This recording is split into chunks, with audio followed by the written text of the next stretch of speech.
How nice to see you all. Nice to see you. Surya is from Montreal, right, Surya? Brampton, Mississauga. Yeah, Brampton, Mississauga, all the way. Thank you very much for making space for us. No, not at all. Thank you. Hi, dear Suraya. Salam, salam. How are you? Salam, I'm fine. My sons, he always, remembers you. We're teaching them Arabic. Lahi. At so university, nice. yes. Happy to see you. Thank you. Thank you so much. You too. Trying to find the mute all button here. Oh, here we are. Okay. I'm going to mute you all, except myself. And then each time that whenever you're going to speak, just unmute yourself and have a few words. First of all, I'd like to welcome you all to this Zoom event. My name is Guy Blood, and I'm the current president of the Edmonton Interfaith Center, and enjoying that activity. I really enjoying it a lot. And we've got this Zoom event on the impact of beliefs and values on gender-based violence.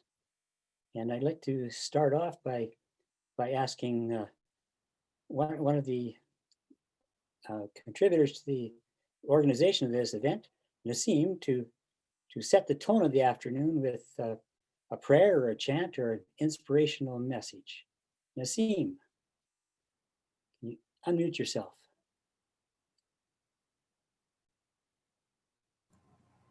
So I'm going to sing a Ginan, okay? It's called a hymn, and I'll sing it, and then I will do the translation for you as well, okay? And I just want to, it basically says, we want to thank everybody who's contributing to today's Zoom meeting.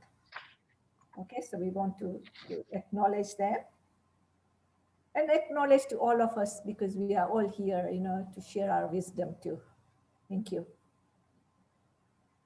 Ahe Rahima Rahimana Abato Rahima Karoge Aye Rahima Rahiman Ejitana Mana Kurako Ada Paraki Je Tana Mana Tana Gurako Ara Paraki Je Togina Nikina Ni Ginana Abatu Rahema Karo Gea Ye Rahema Rahiman. I'll translate it. As mercy is from you, O the merciful, bestow your mercy now.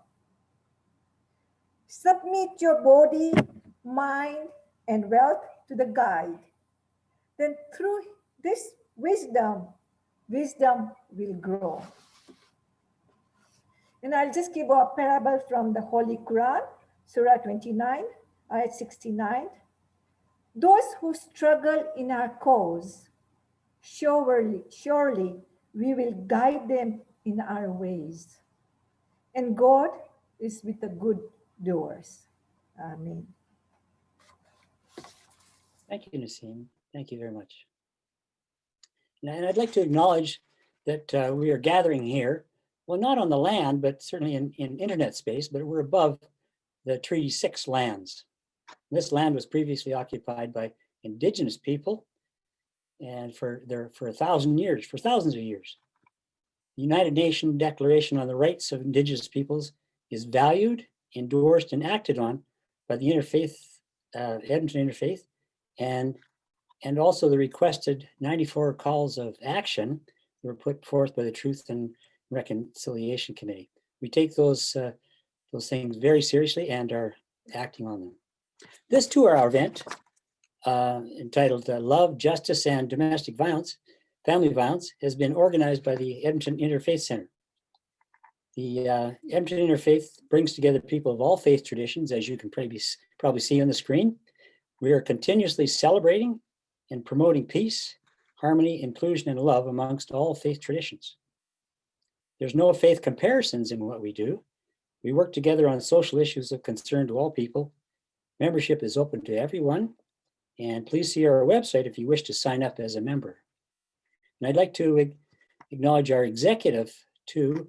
Our past president is Pauline Paulson, and our current vice president is Farah Jamal. Secretary is Virginia Sarek. Treasurer Kara Murray, and you all know our coordinator Netta Phillip.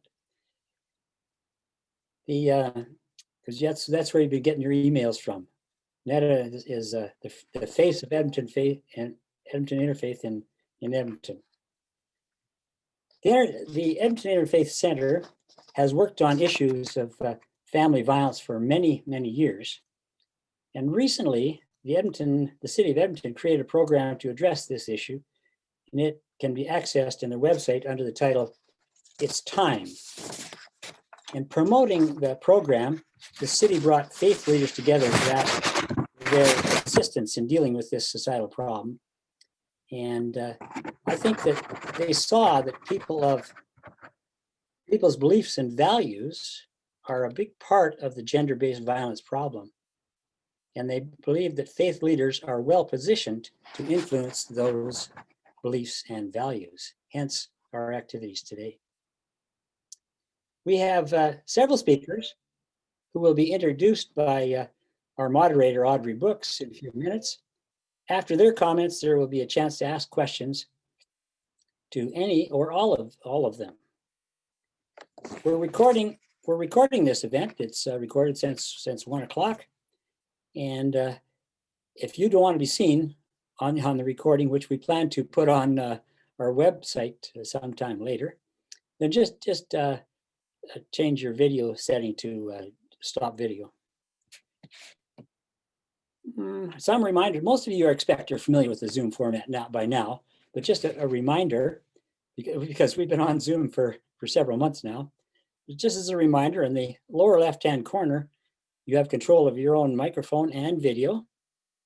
And in the upper right-hand corner, on most computers, on the upper right-hand, you have a button called View. And in that button, you can select to watch the individual speaker or the whole gallery of participants. In the bottom control bar, there's a button called Chat. And you can click on that button and add questions or comments in the chat comment or chat space at the very bottom. So those are the control things on Zoom. And what else can I mention? Well, if you want to see the list of the participants, you can click on participants and you can see all the names. And I note that there's 34 attendees today, which is fabulous response. We saw that our capacity was 100, but I wasn't really worried about that 100. So it's good to see so many showing up there. Okay, I'd like to introduce our moderator now. And our moderator is Reverend Audrey Brooks. She's a longtime member of the Edmonton Interfaith Center and a chaplain with the Unitarian Church in Edmonton. She's a pastoral counselor. She's with a Raging Grannies. She's a mother, a grandmother, or a great-grandmother, and recently a great-great-grandmother. So I think she probably comes qualified and knows a lot about how families work. Reverend Audrey Brooks, please take it away. Thank you. I would like to say that I do know how families work, but a family that size, believe me, it's not easy. So there is a dramatic increase in domestic violence in many countries, and this has increased since the COVID epidemic. And because families are cut off from interactions among the larger community, access to schools and jobs, churches, entertainment, sports, you name it, these are all restricted and limited. There's such fear of becoming infected with this virus that we know that tensions build up, because we just have to look around us and we can see it in our own families. Families worry about wearing a mask to prevent the spread of infection, sanitizing their hands, worrying about measuring 6 feet between others in public. And there are those telling us, of course, the anti-maskers and the anti-sanitizers and all those telling, well, you don't really need to do that. So there's the additional confusion that goes on. And in the household, it's the mothers who are the bulwark of the families. And they're like sponges taking up all of this business coming into the house, the discontent that flows through the family. And they try to be everything to everybody. They're looked to for answers to the big and little problems, and they give comfort and food. We know about that.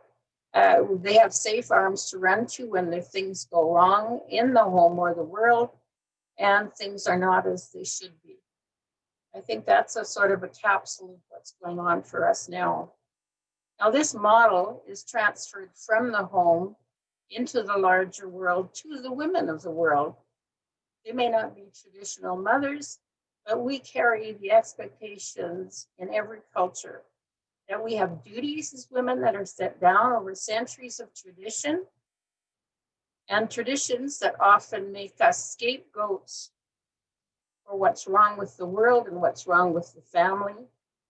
And the result is violence of all kinds, psychological, physical, financial, you name it, that are focused on women. And this new word that's coming out now, femicide, the actual deliberate murder of women. And it's normalized in many cultures. It's the way things have always been and the way things that will always be. And so serious that the United Nations had declared November the 25th, the International Day for the Elimination of Violence Against Women. We know that people of faith honor the lives of the women and girls in their communities and all over the world. I know I've been in many of your places of worship, and I don't see this reflected anywhere. I see respect, I see honor, I see inclusion, I see celebration of the gifts that women bring to their communities of faith. Our discussion today talks about the ways faith works to speak against and work against this violence against women and the girls, because it's so generational. It's a generational thing. It's passed down. Even the thinking of the children when they're very young comes from those old traditions that say women have got a certain role and they have to stick to the role. So to begin with, I'd like to introduce Jeff Wilkes. He's our first speaker today, and he is the client safety consultant for a Safe Place women's shelter in Sherwood Park. Sometimes these things are the world's best kept secrets, because I've never heard of this one. Jeff was with the Edmonton Police Service from 1981 to 2006. His tenure included such areas as Crime Prevention Unit, Criminal Investigation Section, Spousal Violence Section, General Patrol, and the School Resource Officer Unit. Jeff was a member of the Strategic Advisory Committee for the Alberta Roundtable on Family Violence and Bullying in 2004. Following his retirement from EPS, Jeff worked for the RCMP as a victim safety specialist with Project ARTANI, which is the Alberta Relationship Threat Assessment and Management Initiative. That's a mouthful. Now known as ITRAC, for 15 months. He has been with Safe Place since September 2008 where he continues to assist victims of domestic violence with safety plans and strategies and advocacy. Jeff, please take over. There we go. Much better when it's off of muted. Well, you're an amazing man, Jeff. I'm telling you. You and I have to meet and talk. Well, I don't know. I want to say it's slightly embellished, but it's actually not. So I know. Well, I think when we get to be of a certain age, I think we accumulate things, don't we? oh, we do. And when I retired, I had no plan. I just helped a friend build a house, and then when he didn't need me anymore, I had to actually go back out and get another job again. So my tenure at a safe place was supposed to be just a couple years, but I've been there for 12. So I'm not sure if I haven't figured out an exit plan or whether I just like being there. So here I am. So I want to start by, there is I want to take an excerpt of a statement that was sent out in one of your earlier emails. And it says, we all should know that there is no religious tradition that justifies violence against the innocent, and yet some perpetrators try to rationalize their actions in terms of their faith tradition. So when I decided to kind of write out what I was going to say today, I wanted to put that at the very top, not because I'm disputing it, but because I wanted to keep on topic. And I also wanted to circle back to that for further discussion as well, too. So hopefully we'll have time to kind of talk about that a little bit. So what I basically have done here is I've taken the questions that you had asked us to look at. So I've just written this out in a Q&A form, and I'm going to have to be very cognizant of the time here because I'm afraid I might still pass my time limit here. You go ahead. You go ahead. So first of all, in my role at a safe place, I'm dealing pretty much 100% just with victims. Even when I worked in the spousal violence unit, we worked with abusers a little bit in terms of getting statements from them and so on. But primarily, all my experience, or most of my experience, has been dealing with the actual victims. So that's the lens I'm giving this from. So the first question is, in your work with victims and abusers, has there been any evidence of their beliefs playing a role in the violence? Yes, there has been, and that's primarily if it's referring to abusers, that has been through the disclosure by the victim. So particularly in cases of sexual violence, I think what happens is that the abusers believe it is their right, and victims believe they're not allowed to resist and must submit. Also, the beliefs will often keep a victim from leaving an abusive relationship. So it may not necessarily contribute to the role in the violence, but certainly it can contribute in the fact that a woman may choose longer because that's what her belief system is. There's a threat assessment tool we use in the shelter called the danger assessment. Some of you are probably familiar with it. One of the questions is, has your partner ever forced you to have sex when you do not wish to do so? So some of the problems with a question like that, not only based upon religious beliefs, but also cultural, is that they may believe that they even though they weren't forced, they may believe that they still have to submit because there's an error of coercion based upon a belief system. So sometimes when we ask questions of our clients, we have to be sure that they actually understand the questions. But long story short, yes, there is some evidence that the beliefs play a role in that. Question, what beliefs have I noticed? And I guess the answer to that is varied. There's two prominent beliefs that I've noticed. One is that there is maybe a certain amount of defeat by the victim, maybe an acceptance that this is just the way it is. And then the other often thing I've noticed is that they do recognize the fact that whatever's happening to them isn't right. So it seems to be, both variations to that. And then when the woman is feeling acceptance of that this is just the way it is, in extreme cases, there might even be the belief that she has brought this on herself or deserved that as well too. So that's kind of something I've noticed. And I want to just point out one thing too, because I'm right now I'm definitely a small number of men that work in shelters. We do have staff, we do have support counselors that are men, but typically it's not very often that a woman is able to sit down and have a man say, no, what happened to you is not right. What happened to you shouldn't be happening. So I think that's a very important opportunity to stress that.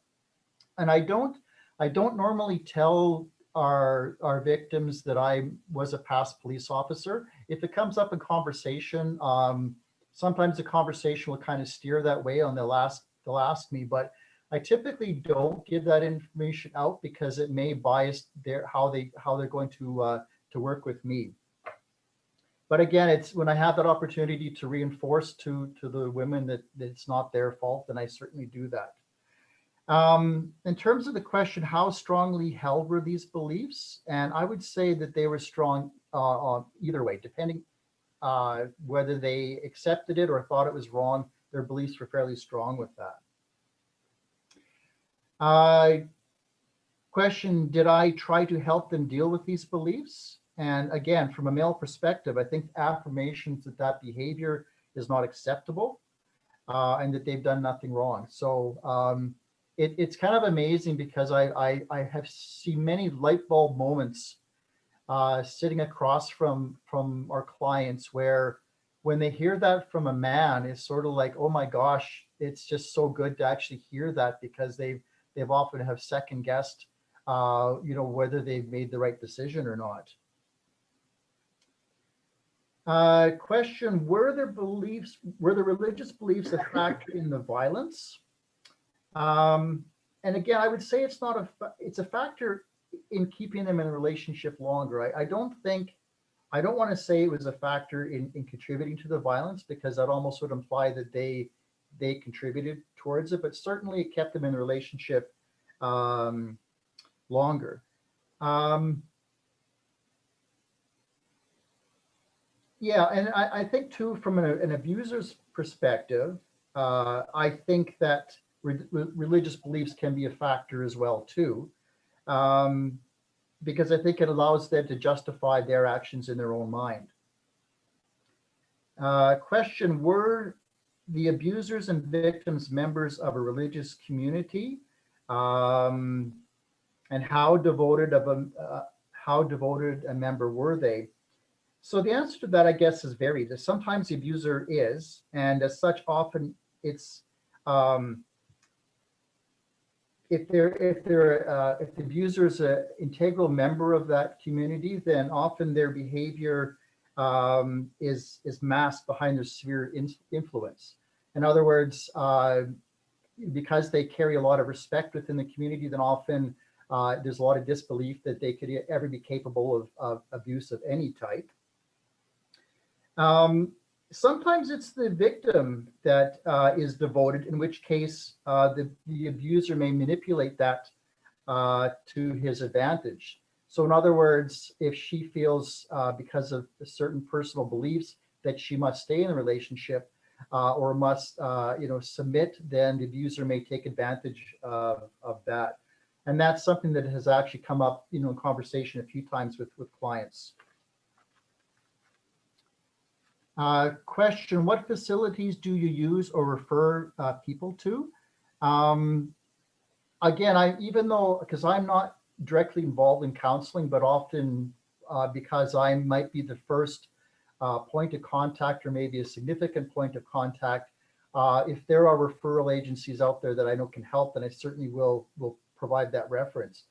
So if you're looking for where we would make referrals, FCSS, Family, Community and Support Services, Saffron, Mennonite Center for Newcomers is an example. The IFSSA, Islamic Family and Social Services Agency, I believe is what that stands for. Multicultural health brokers, although not as much as what we used to use. And then the Edmonton Legal Information Center in Edmonton as well too.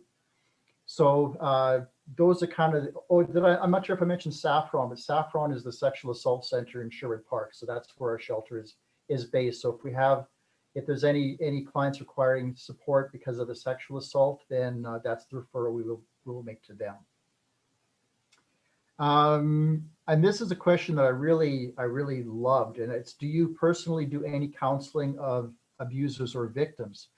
And I really had to think about that because number one, I'm not a counselor, but the reality is that there are many people in this world who are suddenly placed in a position where they're having to provide support, emotional support for people, just affirmations, that type of thing. So I guess we're all counselors in a certain way. So it's not uncommon for me, in meeting with the client, to provide emotional support, validation of their feelings, assurance that the abuse is not normal or their fault. And even it's interesting when you say to a person that this behavior or what's happening to you is not normal, the word normal is very subjective. So if that behavior has been normalized, it's hard for them to fathom anything other than that. So yes, I guess I would say I personally do counseling, but I have to use that word counseling very, very carefully. In your community, are there educational programs available for members? There are, I'm just not sure what they are, and my involvement with that is kind of limited. The question, is there any sense of shame in the community around gender-based violence? Yeah, the answer to that is yes, very much. And I would say that stigma of the shame, it's not limited to gender. It's or particular faith or culture or sexual orientation. I think shame is shame, and it's for a person even to make a phone call to our crisis line. It's often very difficult for them to do that. For them to actually come into our shelter is very difficult for them to do that. For them to have to tell family members or friends or even neighbors their situation, it's very difficult. So I don't necessarily think that is faith-based, although that can be a factor. When we do safety planning with our clients, like if they end up going back to the where they're living before, but not with partner, or if they end up finding a new place to stay, often part of our safety planning would be for them to educate their neighbors about their situation, so that if anyone shows up at the house or is seen, skulking around or suspicious vehicles, the neighbors know to phone the police. So that's a very difficult step for a lot of women to do, to actually tell people that they are in an abusive relationship and that this is their situation. So it's really hard for them to do that. So yeah, so definitely there's a sense of shame around that. Question: are victims fearful of being identified as a victim? And I think if we refer back to the previous question, that kind of answers that. Again, it's a lot of the stigma that goes with that. One minute, Jeff. Sure. And also, have I personally seen any of the violence in the aftermath? Yes, I have, but only in a professional capacity. I've been fortunate. I've never had anyone in my family or circle of friends be affected by that. So that's kind of my involvement. And, regardless of who the person is, whether it's us in professional capacities or a friend, what we say to that person is so very important in the moment, that we acknowledge their feelings, tell them that it's not right, and that we support them. And that should be pretty close to our 1 minute, Guy. Well, thank you, Jeff. Just one question. How many women do you see in a year? I'm gonna say about 100. The reality is that not every client that comes into our shelter needs my services. And then the needs are varied. If we have a high risk client that has a very serious risk of harm, then it's kind of, I have to work with that client much more closer. And that often involves other agencies. That could be victim services, children's services, the police, a whole plethora of other agencies that would basically do a wraparound of services. So, but I would say I'm going to 2 a week. So that would give us just over 100 per year. Thank you very much. Our next speaker is Jody Calahoo Stonehouse. Hi, Jody. Jody is Cree and Mohawk from, is it Michelle or Michael First Nation? Michelle? Okay, from Michelle First Nations. She holds a BA from the Faculty of Native Studies and is completing a Master of Science with the Faculty of Resource Economics and Environmental Sociology at the U of A. Well, that's a big undertaking, Jody. My goodness. She's a founder and co-owner of a film production company and producer broadcaster of an award-winning Indigenous radio program. What is the name of the program? Yeah. What is the name of the program, Jody? Himawin. Oh, you have to tell us more about that later. Yes. Okay, I'll turn it over for you there. Danse kapapamas kamganak esqueo na tigasun o tsinia Michelle First Nation nia hodnashoni nehia esqueo. I hind Naskaman for that beautiful prayer song this afternoon to welcome us all. I want to thank all of you at the Interfaith for the work that you do to lift prayer and tolerance and acceptance. It's so important at this time as we see COVID really amplifies the fear, the racism, the harm. It's good to see people come together in love and respect and prayer. So I applaud each and every one of you. And it's really nice to see some faces whom I love and respect and adore. Robert, it's lovely to see you. I am a big fan of your work. Audrey, you know, when the Walking with Our Sisters bundle came to Edmonton, you held us, cried with us as we unraveled the moccasin vamps of over 1,700 women who were missing or murdered in Canada. And so, Audrey, you have a very dear spot in my heart for carrying that burden with us. And as we talk about violence, you know, there's no other group of women in this country who's impacted more profoundly by violence than Indigenous women. So thank you for inviting me to share my thoughts on your questions. So for me, some of the questions were a little bit difficult to consider. The first one was like, in your work with victims or abusers, has there been any evidence that beliefs play a role in their violence? I don't know that I have a mechanism to determine what someone's belief system is or their capacity to believe. But what I do see and what I do experience is people who've been hurt, traumatized people who haven't dealt with their harm. Hurt people is a lot of what I see in our communities. The second question you've asked is what beliefs have you noticed? And for me, I believe it's more about misogyny. It's about the power over, the gender disparity, the imbalance of power, rather than a particular belief system of any particular faith.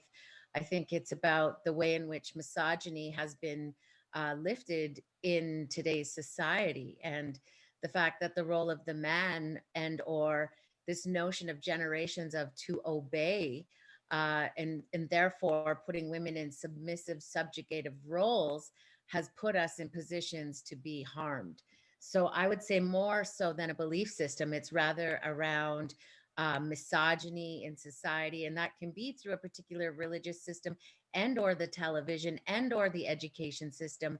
If we look in Alberta at our education system and teachers' salaries and rates, we still have a gender imbalance of the way women and men are treated. And it's 2020. So I think we have some bigger fundamental structures to look at around gender disparity, which also perpetuates the violence against women. The violence against women is systemic. For us, it's colonial. And then there's this layer of domestic violence. And what we're seeing now with the COVID is that the domestic violence is moving beyond our partners. And so we're seeing an influx of young women with children stuck at home with their moms and dads. And those moms and dads are becoming violent. And it's not because of their belief system, it's because of trauma. So moms and dads who are intergenerational survivor of the Indian residential schools, as we saw, Audrey was a big part of, and many of you also were, when the Truth and Reconciliation Commission came to Edmonton, when the TRC was unveiled, that was the very first time that many of our relatives actually were able to connect the dots between the way we lived our lives and what happened to our parents, our grandparents, and so on and so forth. There was just this experience of living in the violence and not really knowing the root of it, and then seeing how it actually is not just my family, it's not just my community. This is a massive problem across Canada. And so violence against Indigenous women is completely normalized. And if we look at the perpetrators, we know it's not women. It's not women being incarcerated, and it's not necessarily just Indigenous men being incarcerated. So the violence against Indigenous women is by men. And so how do we start to address men to be accountable to their behavior? Were the abusers and victims members of a religious community? That's difficult for me to say. When I'm dealing with violence against women, I don't go into their religious faith. It's usually a crisis issue. How do we get people supported? How do we get people safe? Do they need to seek prayer and support and counsel? We make sure that those elements are supported. How devoted a member? Again, I don't want to put judgment on someone's faith and how devoted they may or may not be. What facilities do you use or refer people to? We have exhausted all the facilities we possibly can. And so we're currently looking at creating our own Indigenous women's shelter. There currently is not an Indigenous women's shelter run by Indigenous people here in the city of Edmonton. So the Yellowhead Tribal Council, along with the local communities, we're working hard at putting together a safe space for young women and men, because it's not just women who are subjugated to violence. We're also seeing a surge of our two-spirited, queer, non-binary young people also feeling the effects of violence, domestic violence, particularly since COVID. Do you personally do counseling of abusers or victims? I'm not a counselor. I'm not a therapist. What I often do is listen to people, do my best to hear them, to validate them, and to find the supports that they need. Supporting people may take forms of counseling. I've certainly opened my arms up to embracing more people in my community and in my family. Domestic violence just isn't outside of my home. It's inside myself, my family, my children, my parents. Violence has been normalized for generations. And so it's that nonstop work of counseling myself, counseling my children, counseling my relatives, so that we all can be better and reclaim that Sigitawin, that love. Because in the Indian residential schools, that was the number one thing that was stolen. We were forbidden to love ourselves. We were forbidden to love our siblings. We were forbidden to love each other. And so without love, there's no kindness, there's no gentleness, there's no compassion, there's no tenderness. And so reclaiming that love, that work of learning to love ourselves, to love our parents, love our grandparents, that's where we are as Indigenous communities. We are just figuring out that we don't know how to love. And that's a painful journey for not only a family, but an entire community to start to address that the violence is just symptomatic of the root of we forgot how to love ourselves and each other. Is there any sense of shame in the community around gender-based violence? Of course there's shame. Of course we're embarrassed.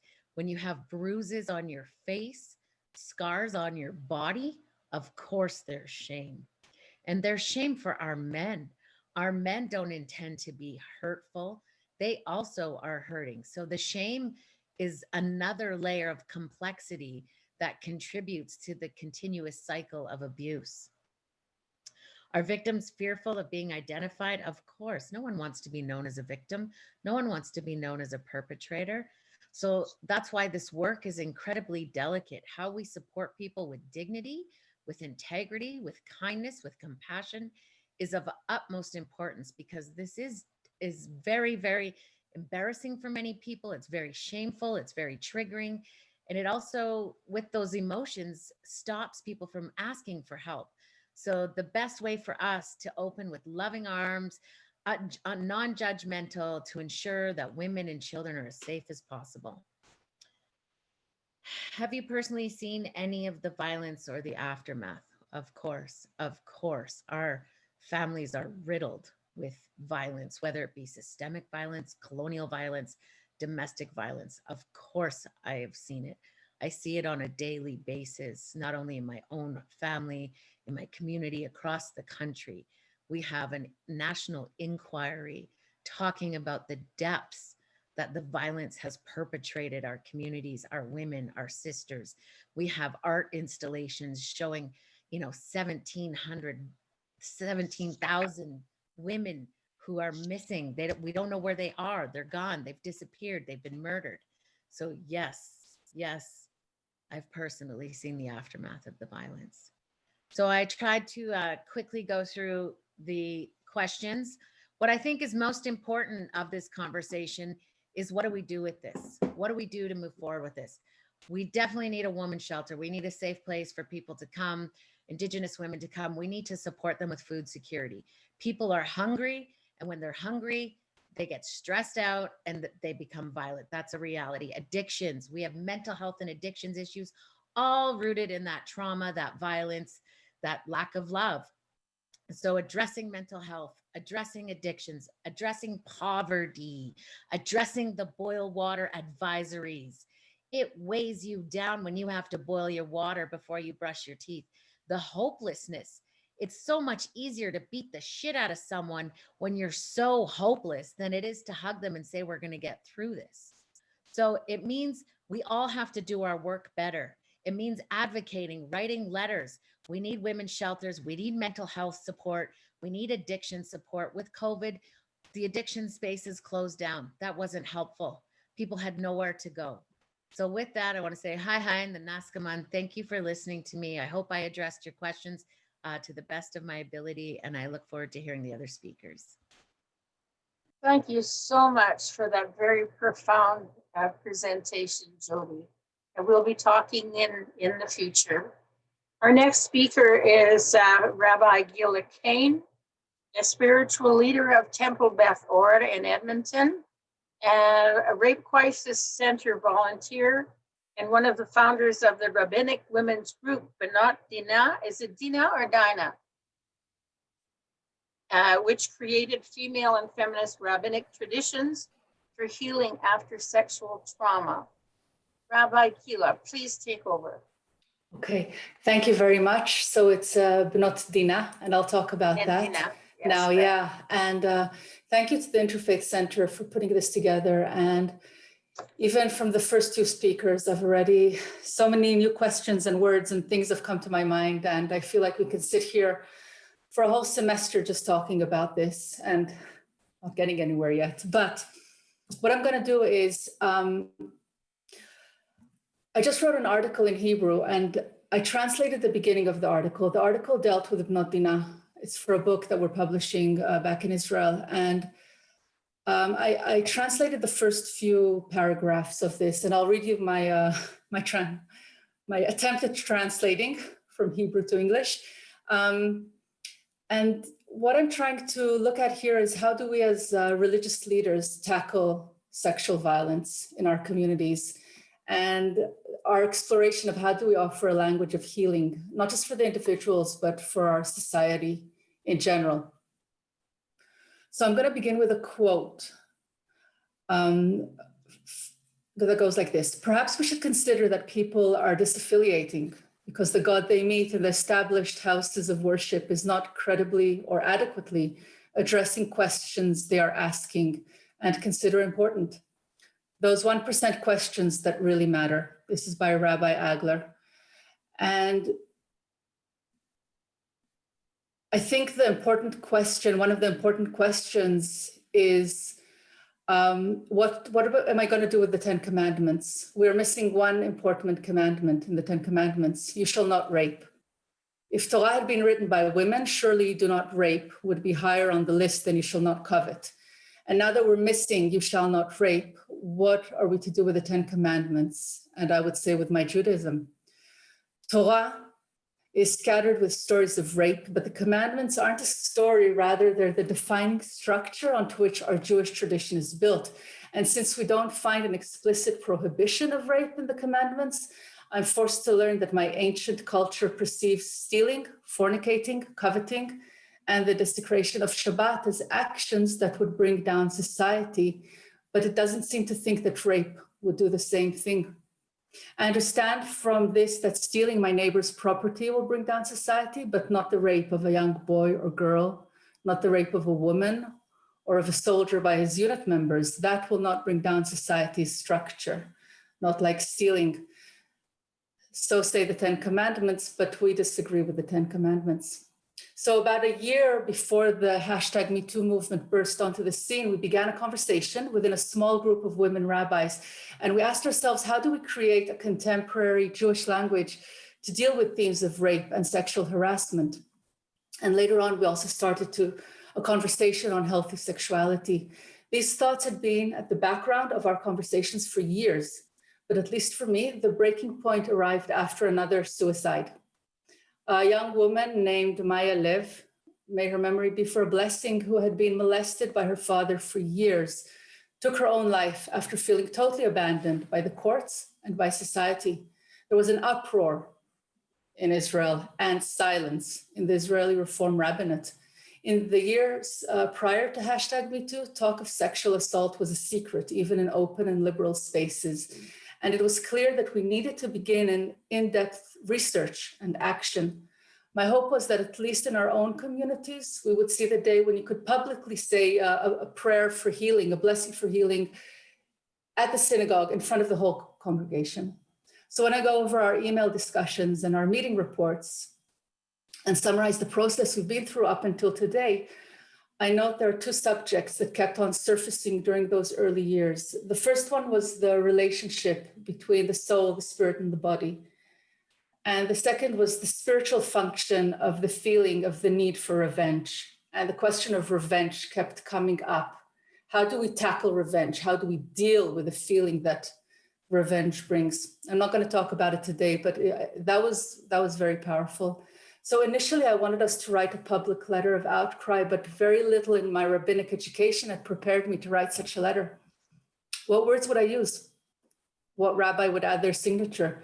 So together with a friend, we opened a very intimate circle in this Reform Israeli Rabbinate and started writing to each other. And I'm going to read a paragraph from my first letter to those friends. The thing that flooded me was that I don't have a rabbinic language to talk about what has come up here. I don't have a complex enough rabbinic language to say this abomination taking place in so many homes today. This is a sin contaminating our land. This abomination is bleeding into our earth and will cause her to vomit us out. The sin of incest, of rape, and sexual violence are not only a criminal offense and a physical violation, they wound the soul. Harming the soul unravels all the sacred ties between people and between people and the world. This form of harm is death in the deepest sense of the word, and it is a blow to the spirit of life. So for millennia, rabbis had known how to talk about rape, but the conversation was of men talking to men, sometimes a conversation about women, and in very few cases, a conversation with women. I can find some virtue in some of their language, but this is very thin, one-sided language, beautiful like a field of wheat, which is monoculture, for those who know about monoculture. At the end of the day, most Jewish text has been written from within a male body in cultures which place the male experience at the center. So with all its complexity, it lacked the subtlety and range to make it relevant for us as women rabbis. There are many reasons why rape and sexual violence are not only a feminine life experience. The first being that also boys, men, and the full gender range fall victim to it. But beyond that, sexual violence is a form of conversation, a brutal, life-negating conversation, as much as healthy sexuality is an instance of life-affirming connection. And conversations impact both sides. So Judaism is an extremely textual and verbal culture.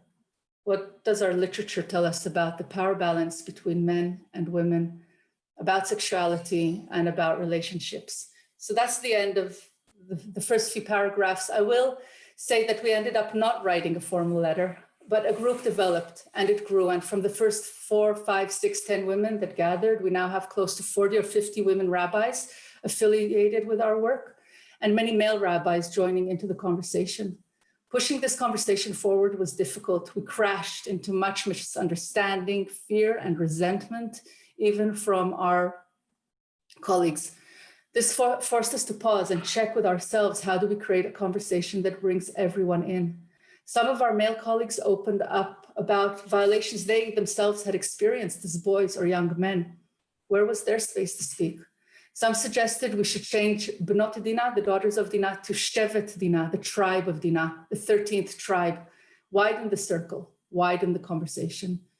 We have started adding and reimagining moments in the Jewish calendar to raise this issue to the surface. Shabbat Vaishlach, which is actually next Shabbat, next Saturday, when we read the story of Dinah in Genesis, is when we encourage our communities to talk about rape.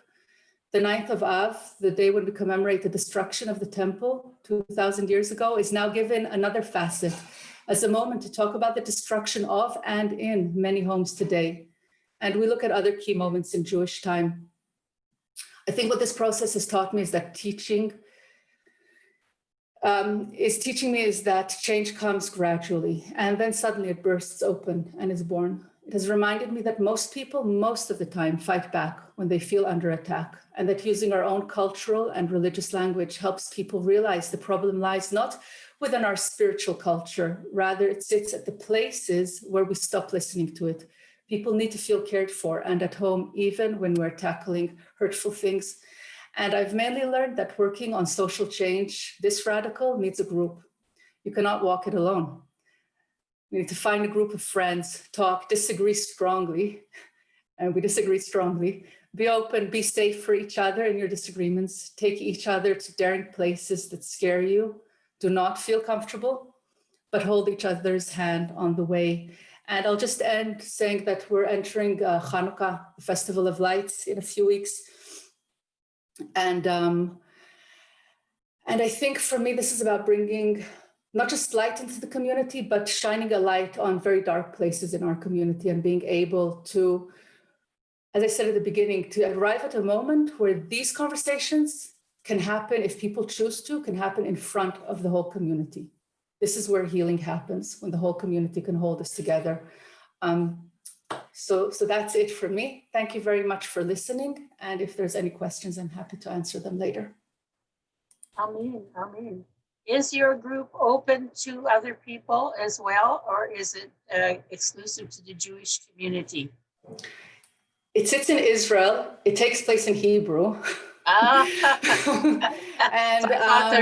I thought there was another part of it here. That's why I asked the question. No, we started a conversation about healthy sexuality in my congregation a few years ago, and we will develop it.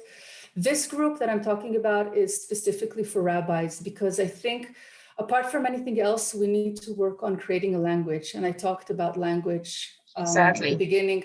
We need to, I think, any, religious leaders or leaders, part of what we need to do is create a place where people can land when they're talking about this. And we don't have that yet, at least in my culture. So thank you. Thank you so much. Thanks so much. Our next speaker is Salima Versi. Hello, Salima. Where are you? There you are. Hello. Salima, I've known for quite a long time. I met her when I was chaplain at the university, and I knew her when she had a new baby. Yes, Yeah, who's now 5. yes, my goodness. Salima has a PhD as a psychotherapist. Almost. Still don't. Oh, have I it. see the little C. You're a Yeah. candidate. That means you're going through all of those hours of work still, aren't Yes, you? I am. Yes. So she's a Canadian certified counselor with a master's degree in counseling psychology in the Muslim community. She is an Al-Aiza scholar, preacher, and spiritual caregiver. And I can attest to having heard her speak at International Week and at other events. And I'm looking forward to hearing you, Salima. Please take over. Thank you. Bismillahirrahmanirrahim. Assalamu alaikum. Hi, everyone. It's nice to see some familiar faces. It's been a long time since I've been with the Interfaith Center, even though I still follow you all and I want to be in all your work. But yeah, a PhD and 2 kids and a thriving practice of psychotherapy, alhamdulillah, means that I just haven't had time. So it's lovely to be back. I wanted to start by acknowledging again the land that I have the privilege to live and work on. I am on Treaty 6 land, and I think of this work as part of my responsibility as a participant in Treaty, working towards communities that have stronger models of community care that are more generous and more loving, and working towards justice, I think, is a big part of how I at least have come to understand Treaty.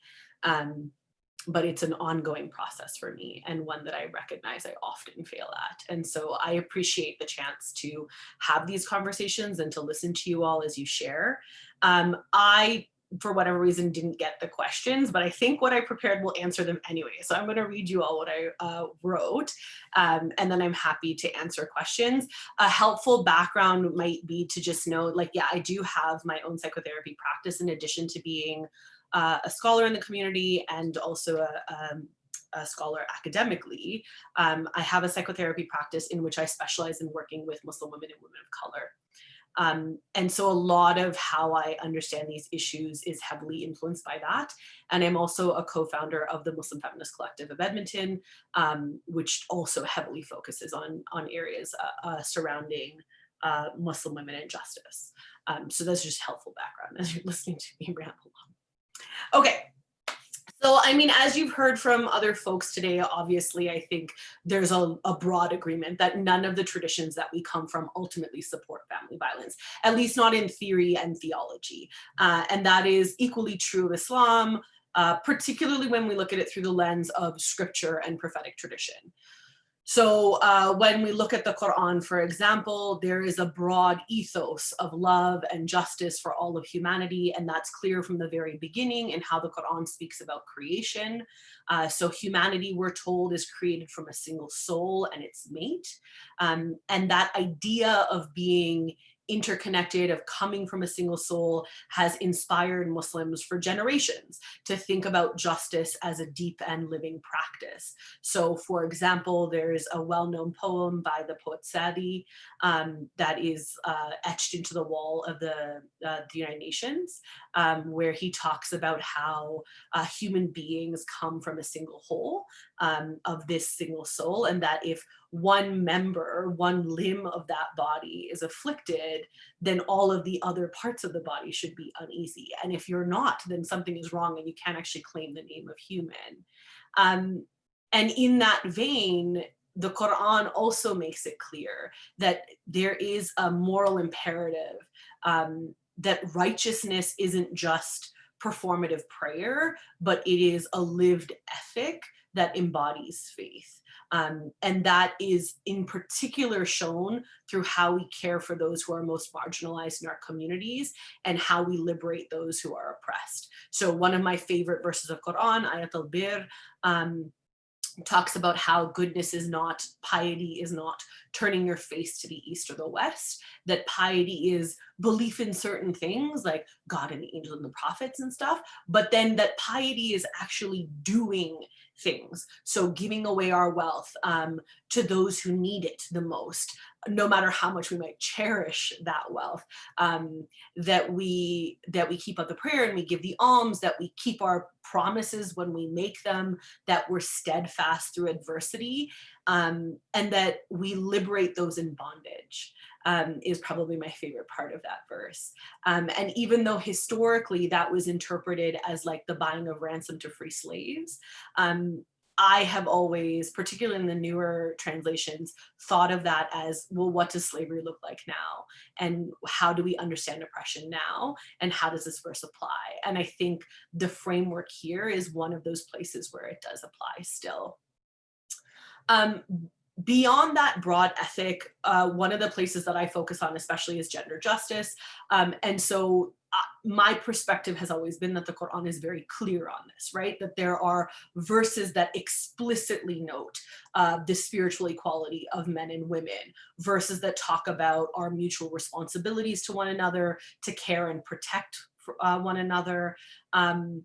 And then on top of that, there are a series of verses that talk about essentially legal protections for particularly women that are based on a society at the time that did not have those legal protections in place.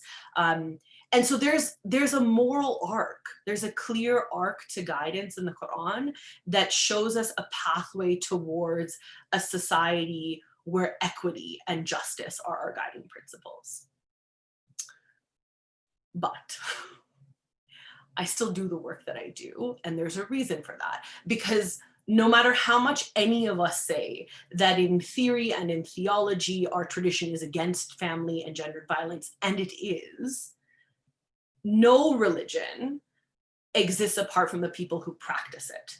And people, as we've heard from everybody else already, are complex and complicated and deeply flawed for all sorts of reasons.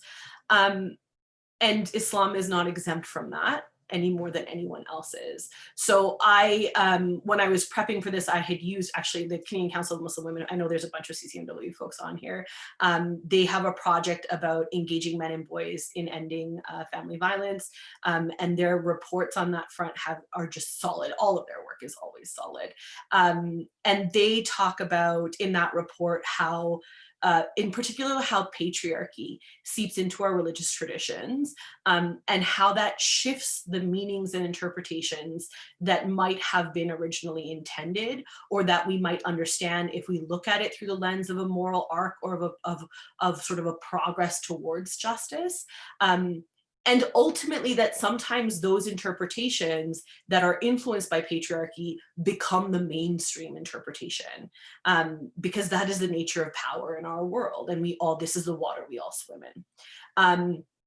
So, for example, if we look at the life of Prophet Muhammad, peace be upon him and his family, we have this clear example of a man who is loving and gentle as a father, as a husband, as a grandfather, who never raises his hand, who never raises his voice, who tells his companions that the best amongst them are those who are best to their wives. And yet we have verses of Quran that over time have been translated, interpreted in ways that go directly against that example. So the most commonly debated verse of the Quran on this front, particularly around family violence, is this verse from Surah Nisa, so Surah 4, and it's the 34th ayat. And there's a ton of great scholarship that talks about how this verse is actually about providing a just and measured solution to solving marital disputes, right? So there's basically three things you're supposed to do. First, the couple should engage in like mutual consultation. They should chat and have a conversation. And if that doesn't work, then they should take a break and separate from the marital bed and like take some time apart and figure it out.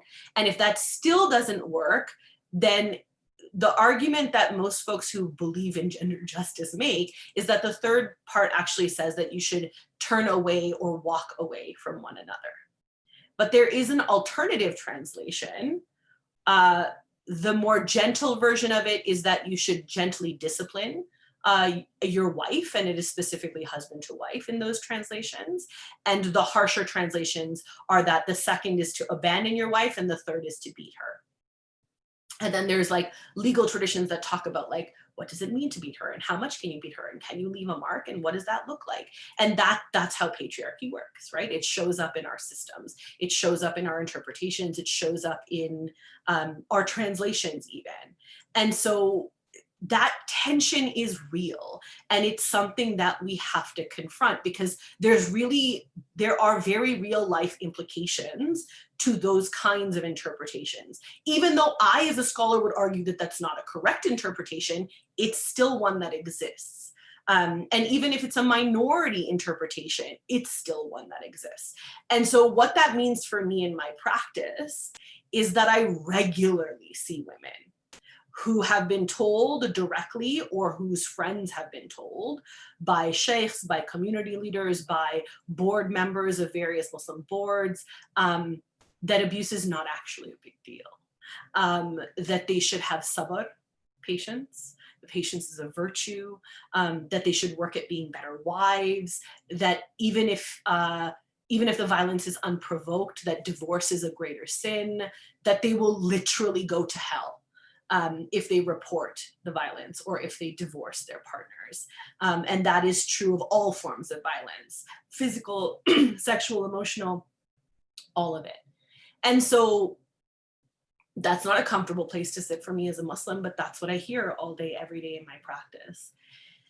And working through that tension of how I know and interpret the tradition and how these women have received it in various places is part of the real work, right? And that extends to things that go beyond like marital relationships. So another one that I see quite frequently is children. So one of my favorite verses, I see mostly adult children, but one of my favorite hadiths, the saying of the Prophet, is this one that says that paradise lies at the feet of the mother. And I've always used it, particularly in my work in feminism, as an example of how Islam has always given women a particular priority and has really prized women's role in the world.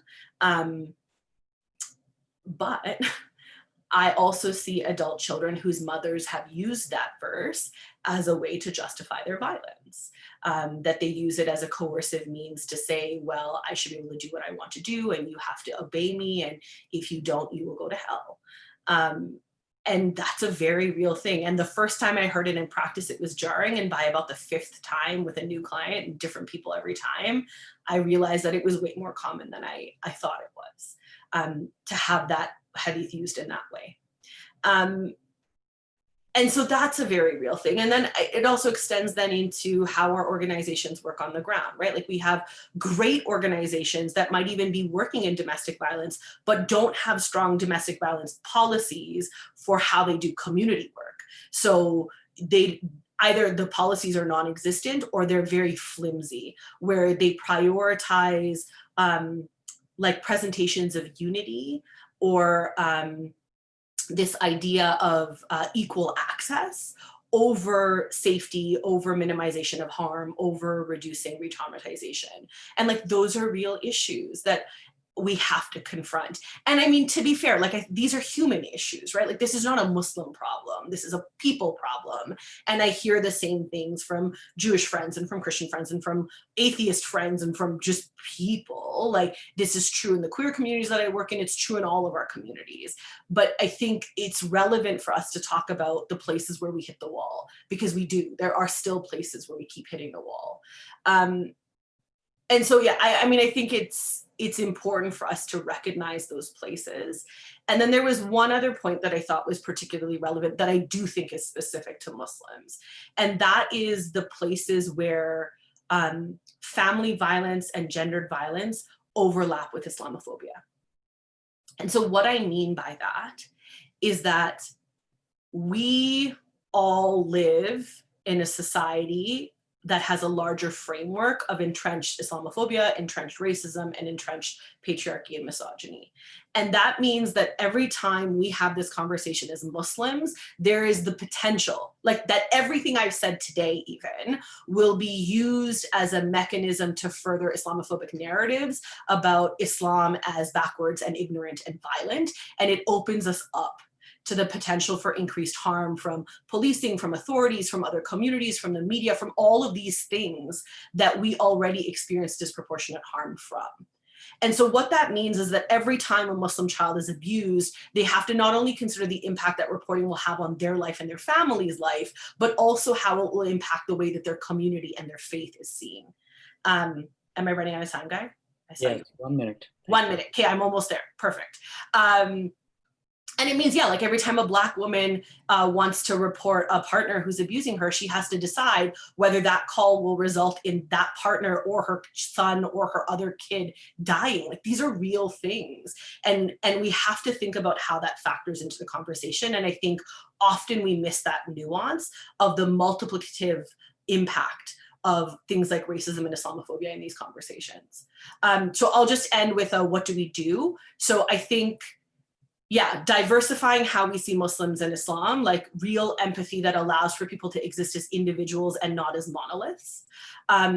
Supporting Muslim communities and creating safer spaces that allow for culturally and religiously sensitive, anti-oppressive, trauma-informed resources for disclosure and for healing. And I think, yeah, like for us as Muslims to encourage our own communities to work through that moral imperative and the moral arc of the Quran and reclaim the model of healthy masculinity that we see in the Prophet. So I'll give you one of my favorite verses of the Quran and then I'll stop there. So there's another verse in Surah Nisa, and it says, "You who believe, uphold justice and bear witness to God, even if it is against yourselves, your parents, or your close relatives. Whether the person is rich or poor, Allah can best take care of both. Refrain from following your own desires so that you can act justly. If you distort or neglect justice, Allah is fully aware of what you do." So that's my spiel. Thank you so much. I'm so glad that this is recorded because that's a lot of material there. I like zoomed through that. That was like my future mode where I'm like, okay. You're so good at that. Thank I you. wouldn't mind receiving a copy of that. That's incredible. Yeah, absolutely. Yes, thank you so much. Well, I guess I'm the last speaker because our pundit was not able to attend today. So I'm so appreciative of all of the words I've heard so far because I have layers of response to that. Of course, I'm speaking for the Christian people, Christian faith. I was raised a Roman Catholic, and I'm one of the hybrid people who has a Jewish grandmother and a Catholic parents and everything else in between. I became a member of the Unitarian Church because it is affiliated with the concepts that I have, is that God speaks to people wherever they are in the world, and that there isn't just one or the other that is superior over to the other, but that we're all speaking from our own cultures in the way that God speaks to us. So it is in this frame of mind that I bring to you my observation from having lived in most worlds. So for Christians, the role of women was decreed by the book of Genesis. And I know this is a review for many of you, but I feel it's relevant. When the woman Eve was created from the rib of the first created man, Adam, she was to be a helpmate and a wife to him. Later, when Eve was tempted by Satan, the evil one, to eat a fruit from the forbidden tree of knowledge, God pronounced a punishment on her. In Genesis 3:16, she was told that God will multiply her pain in childbirth and that her husband would rule over her. Unfortunately, these ancient words have followed women throughout history as their designated role in the Christian world. The historical reality is that physical violence is part of the way that women are controlled, based on the rulership of a man over her actions, her body, her way of being in the world. Women were and often are considered to be legal property of their husbands and are accountable to him in all things. There were stereotypes of the beautiful, faithful, and obedient wife that were taught to girls from the time they were born, so that they knew no other life. And when the armadas and the people went and colonialized different worlds, this history was perpetuated by the Christian church which considered the people who lived there as non-Christians without human rights and therefore enslaved and brutalized, and no one more than the women who were the creators of more slaves and more money for the people who had sold them. The Christian church, which was the center of the community, was built on the tenets of scripture and was the center of authority over the whole community, over the spiritual lives of their members, and of the authority over how they lived their lives. And this was up until, I'm sure, most of the 19th century. The church was still the major authority figure. Governments were often controlled in many ways by churches, and only in our time have things changed dramatically. In this context, both men and women were sinners before God and must confess sins or fear the fires of hell. The church had the power to correct through prayer, but also through physical and emotional punishment. And I bring to your mind the Spanish Inquisition. The goal was to bring the faithful congregations into a good relationship with God and to preserve the Christian faith from corruption. The church supported the man as the head of the household and his legal power over his wife.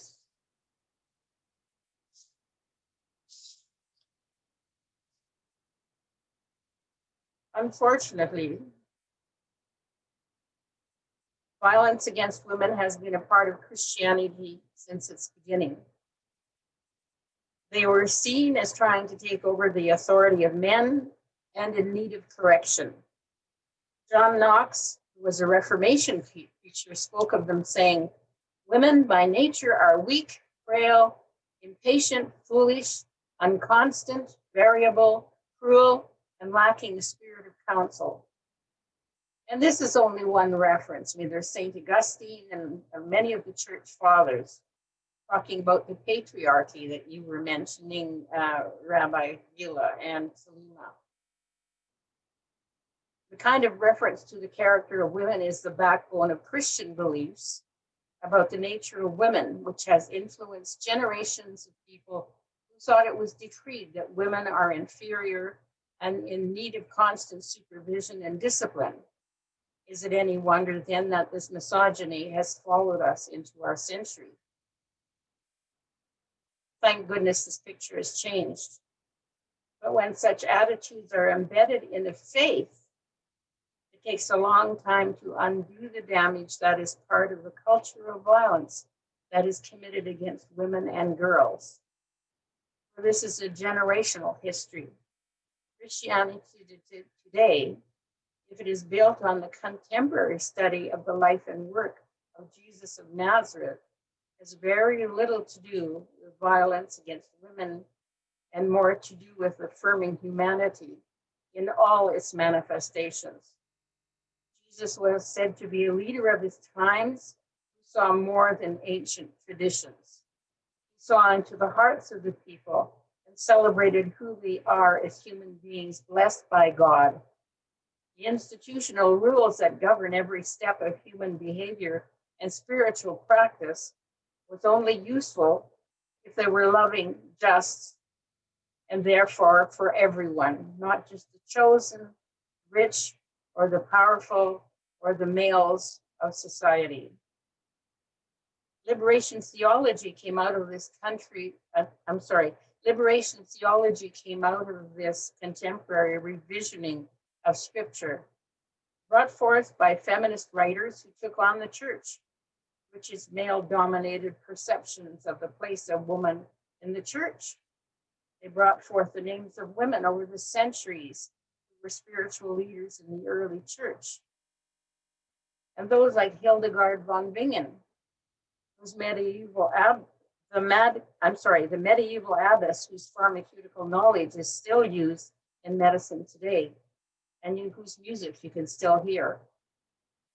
In the present day, the feminist movement within the Christian movement demands change, for they know that there's a coming of new humanity in which women play a major role. It's only through the power of the true Christian message that women and men will be equal before God and before each other. The way to model this message is to work relentlessly in God's name to end the violence against women and girls. And if you're interested in looking at some of these women's liberation theologians, I met some of them when I was at seminary, and I do have their books if you're interested in reading them. There's a Catholic, Mary Radford Ruther, Elizabeth Schussler Fiorenza, and a Protestant woman by the name of Judy Grahn, and they make excellent reading.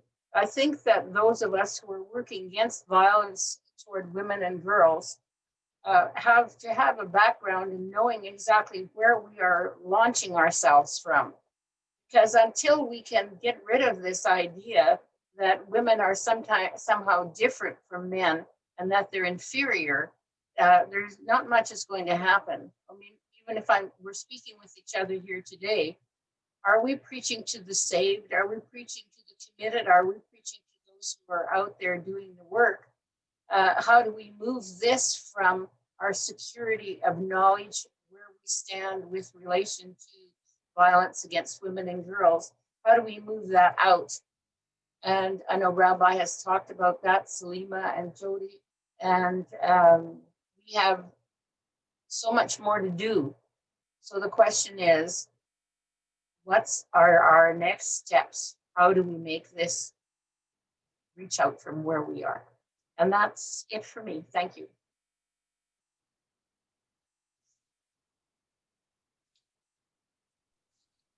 Great, Audrey, you're still in charge of the Q&A. I'm in charge of the Q&A. Go for it, girl. Oh, well, I think that Jeff has answered some of these questions already. So I'll throw out a general question to you. First general question would be, how has this impacted your own life or your own family's life?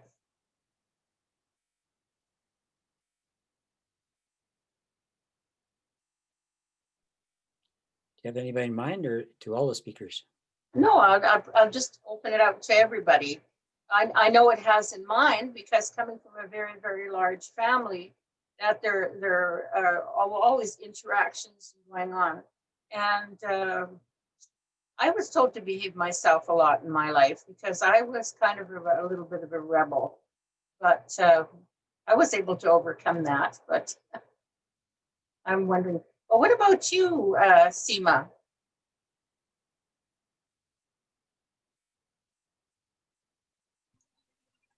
Hi. Well, you know, I was really lucky. I was born into a Baha'i family, and my parents, you know, my dad passed away 2008. My mother still is living in Vancouver, and, you know, they both try to educate their children in the spirit of the, you know, faith. And we were always trained that, you know, there is one creator and one humankind, and all religions are one, and love everybody, and, you know, to observe the God's commandments. So I think I was the lucky one in my life. And we try to be obedient, you know, we say 100%, we try to obey parents, what they say, you know. They were telling us that, you know, if you believe in God, so means you're wearing a white dress. If a spot is there, everybody, you know, points to that spot, black spot on your white dress. So we're told to live a, you know, spiritual life, a moral life, or have human value. And, you know, because Baha'i faith really accepts, you know, all the validity of all religions. We believe that all progressive from the time of Adam to time now, Baha'u'llah came 6,000 years past. So in the Baha'i faith, we were told that, you know, religions are progressive, and the purpose of all prophets was to educate mankind, that this call means the human, the base part of human, you know, soul, it becomes like a, you know, like a diamond. So it means each one of us, doesn't matter to what religion we believe, we are like a core. But through training, education, we can improve ourselves. We can, day by day improve our shortcomings or, the character that Thank we you. have inherited, this thing in their life. So when I hear about the violence, in the family, I know the ladies, how much they suffered. I really, feel so sad that because, everybody, except from even some atheists are good people, they're just really good to their wives. I know, I have seen them, very nice people. But the thing is, they don't believe in creator, that's good. But we're all human beings, men and women. We all have human mind. So God created us, every human being, regardless of sex, in his image.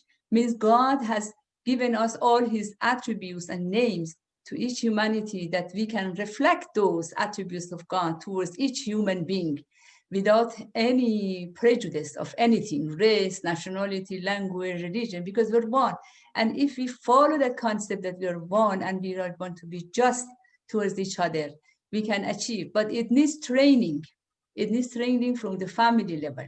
And the training comes from the mother.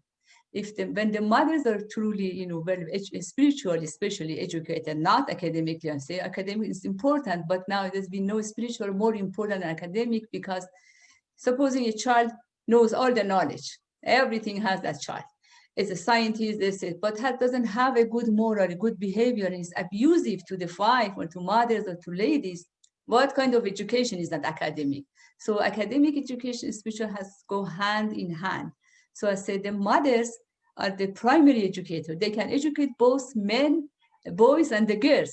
So when the boys and girls are educated under the moral education, that they see everybody, a neighbor, as their extended family, they love them, they never hurt them, do not touch their belongings, as the dear rabbi was saying, Ms. Kane, that is the start from the family, from the mother. Mother has to teach the children. I think when mothers start teaching boy and girl, so these boys and girls are human beings. When they go to school, when they teach them the same moral principles, they can set up a good mind. So they would be good in ever they're at the school, workplace, with the family. So it's like a circle of Okay, unity. thank you, Seema. We have to go on to someone else now. Sure. Thank Sorry about that. I just want to say. No, that's fine. Thank you very much. That was very, very thoughtful. Okay, what about Papia? Would you like to say a few words? Would you like to unmute yourself?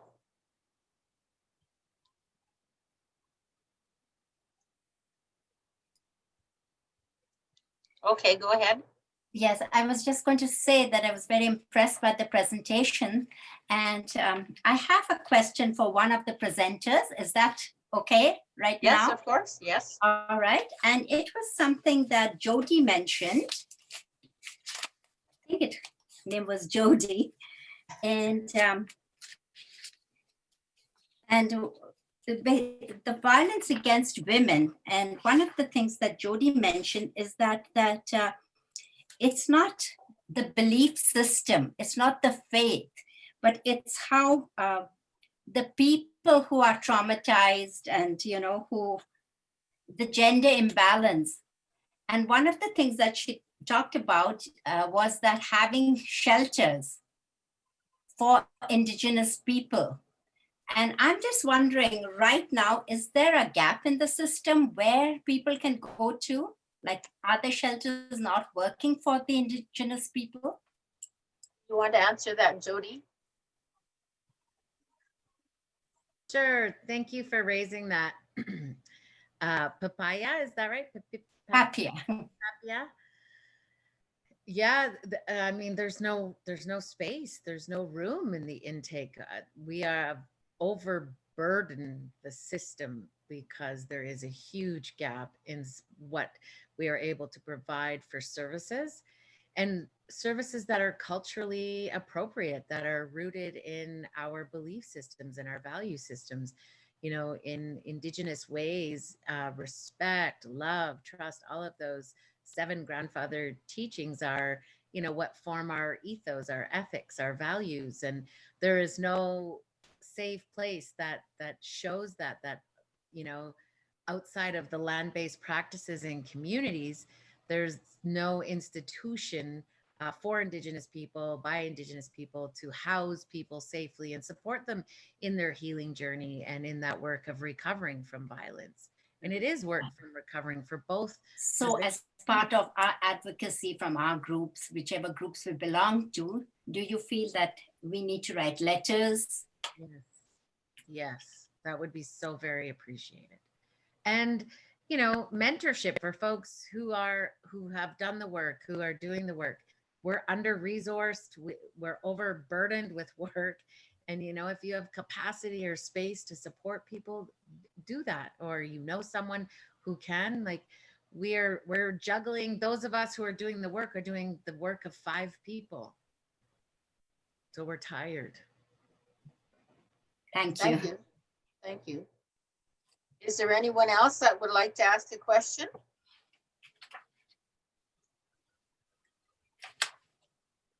Okay, Yeah, Audrey, I have a question. My question is that, okay, we know there is violence for sure, and is increasing day by day, either domestically or, you know, in the community, extended community at all levels. So, you know, having shelter, fine, it is, you know, temporarily may help to protect ladies or girls, you know, from being attacked by men. But the long-term solution, you know, really for this is a very, very vital issue, because half of the population, most, is suffering. So the long-term, what do you think about the solution to, you know, to solve this problem? Is having shelter or putting people in jail and this thing, is we going to really make truly a happy society, a happy family, a happy community?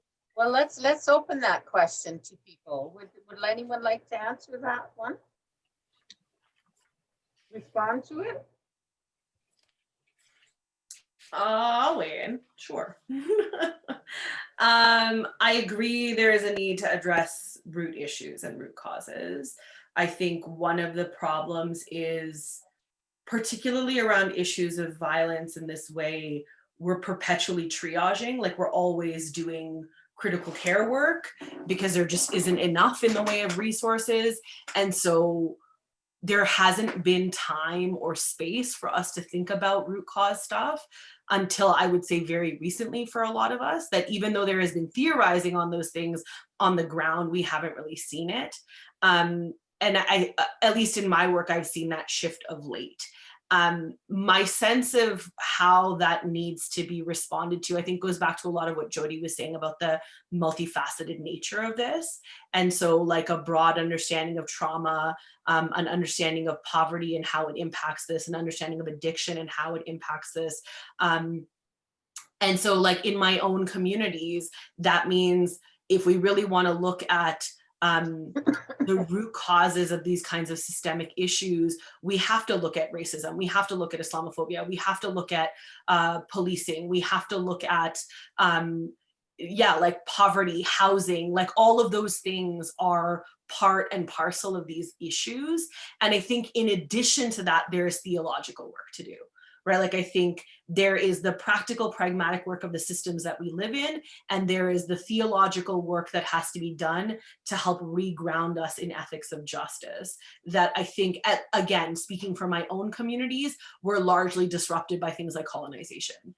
I think it's hard to have these conversations as though we live in this moment in a bubble and as though these issues don't have a history, like they do, right? And particularly in communities of color, Indigenous communities, Black communities, Muslim communities, those have roots in colonization, in imperialism, in the movement towards other models of justice that are restorative and that prioritize healing over punishment, because it's actually not getting us anywhere, right? We're just replicating the same model and the same cycles of violence. So it's a much larger conversation, but I do think it's linked to a lot of, like what the Truth and Reconciliation calls for action are, what the Black Lives Matter call for actions are. Like, those are the things that move us in these directions, because it's a broad set of issues that all inform this, and that all need to be tackled if we want to be able to get to root causes.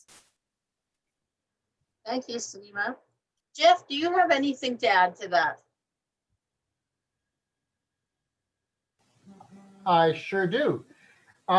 So I just want to circle back again to the original statement there. So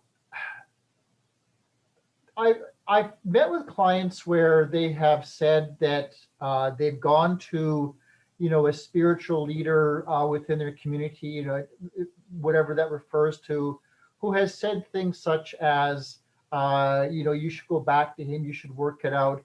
I know there's some faiths where there is counseling done, couples counseling done.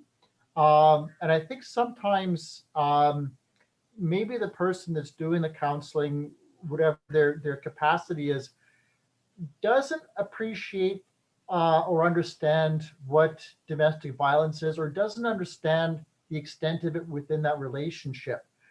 So when I hear cases of the women saying that they went for guidance, they went for support, and they were told to return to partner.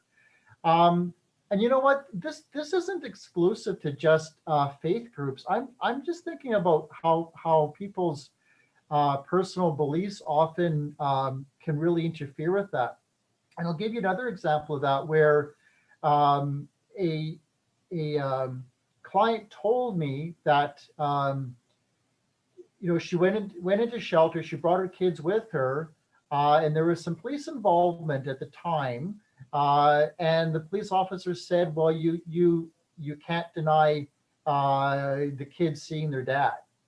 And when I heard that, it just floored me, because I thought, you have no idea what the circumstances are. How can you form that judgment? Is this a case where maybe he was going through a divorce and he was denied access? I don't know. But, it's so important that, those personal biases don't get in the way. So when I hear, cases that, and it doesn't have to be just a faith leader, it doesn't have to be just police, it can be other leaders within the community who, quite frankly, give really bad advice, and for whatever reason. And the challenge I see is that there's no way of accountability for that.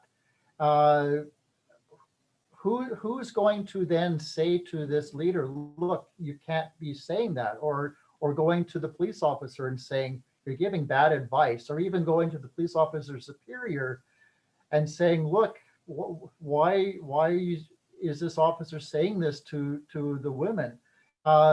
When our women come into the shelter, they are in crises. There are medical issues, legal issues, financial issues, addictions, all sorts of things. The last thing they can deal with is having to remedy someone who is giving them really bad direction. So I want to just put that out there to everyone. I don't have an answer to that, but I think the reality is there's people operating out there wherever they are that are not being educated, or not provided a teachable moment, are not taken into account for what they're telling people. So I want to throw that out to everyone. And again, I don't really have an answer for that. There's one other thing I want to talk about quickly, and that's the moments of truth we have in our lives. And, that moment where a person discloses to us that they are in an abusive relationship, we have an opportunity, and maybe it's the only opportunity, to say the right thing, to get it right, to say, "Look, I support you. Look, that's not right what's happening." And even when a client tells us that they are returning back to an abusive partner, we got to put our poker faces on. We can't do a face plant. We can't roll our eyes, because if they go back and the abuse continues, they're never going to come back to us again. So it's really important that we are supportive and understanding. We can tell them, "Look, have you thought this out? We're concerned about you." But you can't tell them you're making a mistake or this is wrong, because again, they're not. That trust will be eroded away, and that's where I'm going to leave off. Thank you. Thank you. Hi, Audrey. I'd like to just say a few words, please. Yes, Nassim. Yeah. Okay. So Salima mentioned about Canadian Council of Muslim Women, which is CCMW. We've done a presentation on engaging men and boys to eliminate domestic violence. And we have a beautiful, presentation. And everybody is really, you can really use that one to do your own workshops. If you want to train the trainer program, we can supply that for you. And my best mentor was Salima's Abi, Ali Khan. He did an excellent job. And I have it here. Yeah, you have it there, right? Yeah. Yes, I have. It's Yeah, excellent. but it's also on our website. Our website is ccmw.com. Salima just posted it. So everybody is very welcome to use that. And the more you use it, the better we would fit in our heart that it is reaching to the grassroots level. Because as Seema said, when you educate, when you have opportunity to educate, we've been told for decades, you educate a woman first, because the mother is the one who will bring the value system, not to just for her own generation, but for generations to come. And I think the lady of the house or the mother is the one who would explain, who would teach the boys how to respect the females, the women. But anyway, I just wanted to bring everybody's attention. And as I said, Salima has posted it here as well. You're welcome to use it, okay? Thank you very much. One of the things that as a teacher occurred to me is that if these things are taught in school right from the grade 1 on, respect for each other and so on, actually, I think that it should be a gender-based curriculum of some kind. That we don't have to rescue these kids out of disasters that happen later in their life if it's part of the education that they get in the schools, is that you treat one another well and so on. And without it being a nicey thing, but to get down to the nitty gritty of talking about violence, gender violence, and phobia against different people from different countries and all of this stuff. It should be part of a civics curriculum. That's how we treat each other in civil society, with dignity and respect. That's my 2 cents. Audrey? Len, go ahead. Yes, I have a comment about this hurt people, hurt others. I think the opposite is true as well, that people that are healing can help others heal through their compassion and listening. My mom, who has passed away now, experienced some abuse in her family and was sort of a silent witness to abuse in her own family. And in her last words, she wrote some things about gratitude and her own healing. So I think one of the things that she taught me in dealing with my own issues around abuse in my adolescence was that the value of counseling. If we can engender a value around having someone that will listen to us, hopefully detached, and give us feedback and support, I think that's one of the real things that we can do. Many workplaces have counseling you can do that's rather anonymous in terms of one's employer.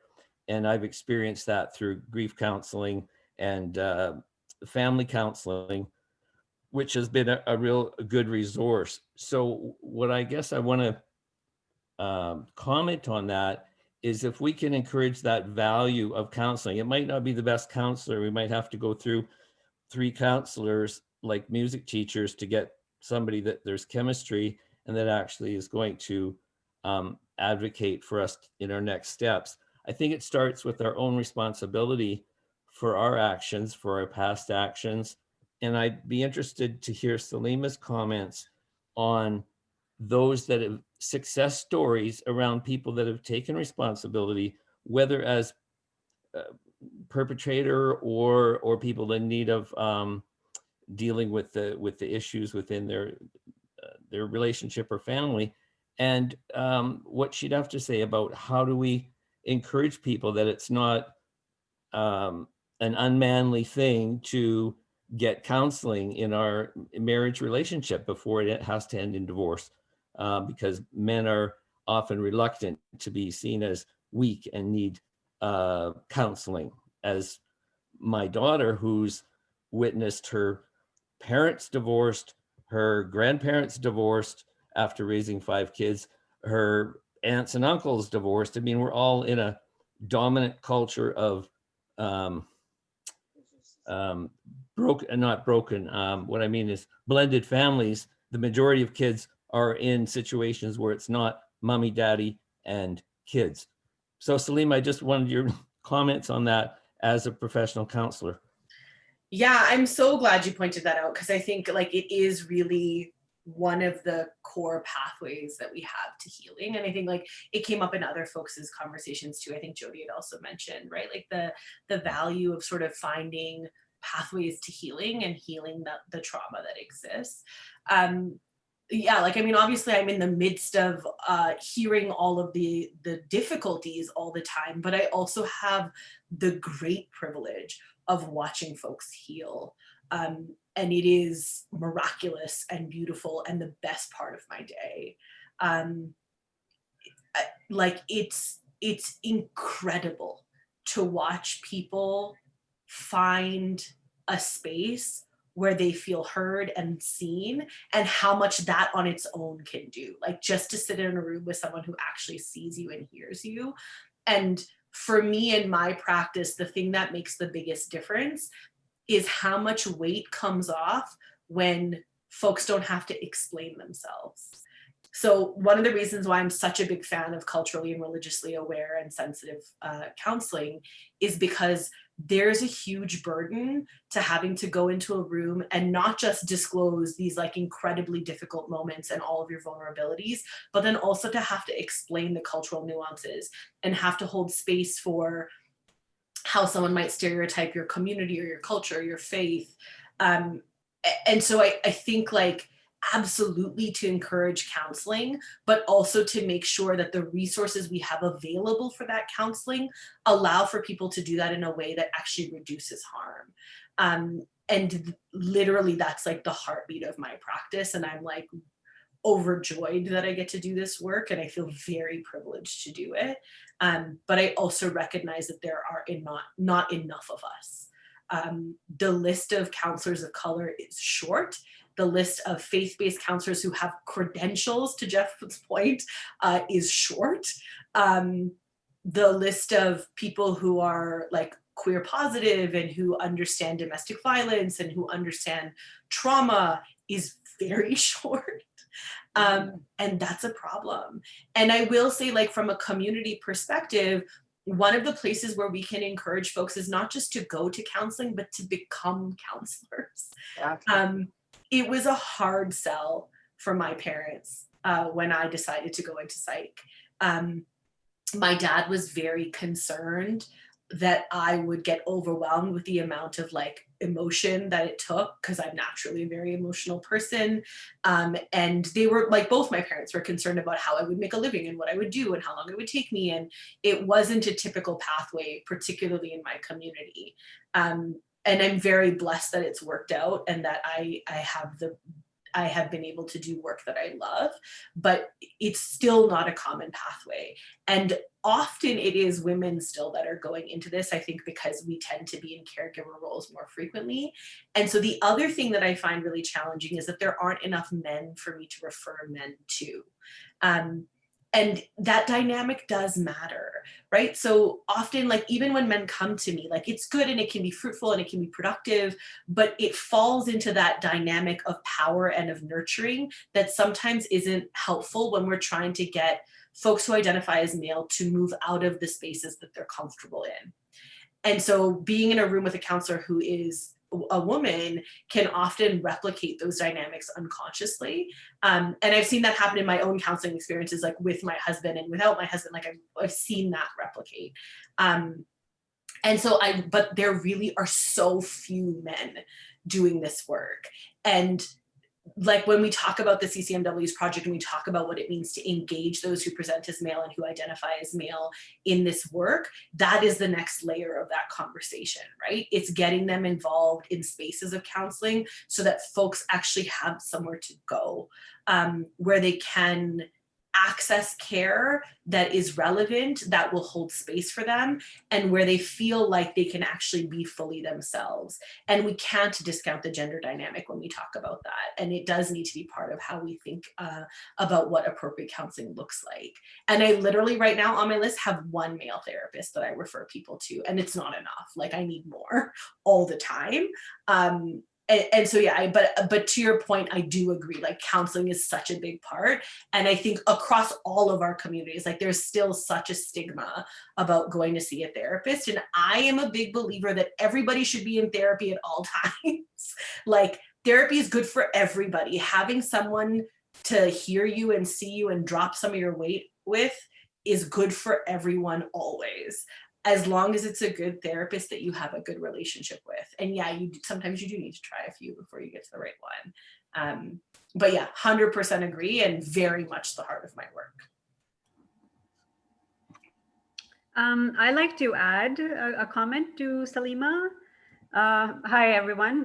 This is the first time I'm actually joining this conversation, and thank you to Naseem, who has actually introduced to me exactly to, you know, about this platform. So I am actually from CCMW as well, and I really, just like how Aslima mentioned, that it is so critical to actually have people not just consider the counseling, but also be a counselor. I'm actually on that path myself right now.